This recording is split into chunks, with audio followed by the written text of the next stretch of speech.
This is the sheet that you're going to use to capture your annual goal and short-term objectives.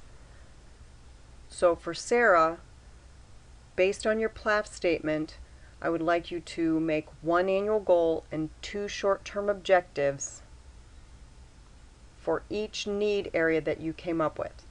So whatever need areas you have 3 sections on this sheet.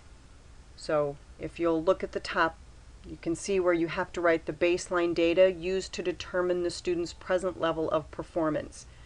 So mine says, based on the student's classroom assessments, she can complete 5th grade math problems.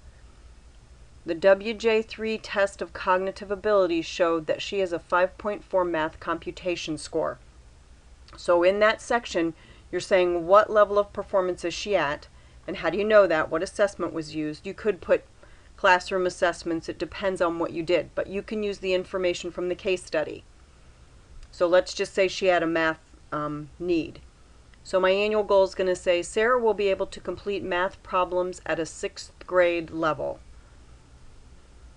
And then remember, the annual goal is what will she be able to do at the end of the year. So right now she's at a 5.4 grade level. The annual goal says she's going to move to a 6.0. My short-term objectives for that annual goal: given a worksheet with 15 addition problems with regrouping at the 6th grade level, Sarah will answer the problems, missing no more than 2 on the weekly worksheet by the end of the first 9 weeks. So I wrote the goal out over there. And then, just to make sure that I incorporated everything, if you look over to the right-hand side, it says evaluation. What am I using to evaluate her? I'm using the math worksheet. What's the criterion? What level does she have to achieve? She has to get no more than 2 wrong. And when am I going to evaluate it? Well, I'm going to look at her weekly worksheet. And she has to be able to get that done by the end of the first 9 weeks. So if during the first week she achieves that, then she's done with that goal and she can move on to another objective. But it may take her all 9 weeks to get to that point, depending on how quickly she learns it and how much practice is done in class in those pieces. The second short-term objective for that annual goal: given a worksheet with 15 subtraction problems with regrouping at the 6th grade level, Sarah will answer the problems, missing no more than 3 on the weekly worksheet by the end of the first 9 weeks. Once again, my evaluation is the math worksheet, my criterion is no more than 3 wrong, and her schedule is the weekly worksheets. And if you'll notice, my criterion's a little different because I was looking at, she may have a little more trouble with the subtraction than the addition, so I'm giving her a little more leeway.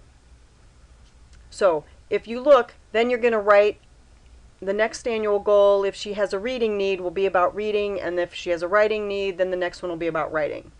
So you're going to write 1 annual goal and 2 short-term objectives for each need area that she has. And this form will be in the doc sharing forms, so you'll be able to use this. Just download it to your computer. You'll be able to type in the information. So you'll use this form to complete your annual goals and short-term objectives for me, and then that's what you'll turn in so that I can review it. If you have any questions, please don't hesitate to contact me.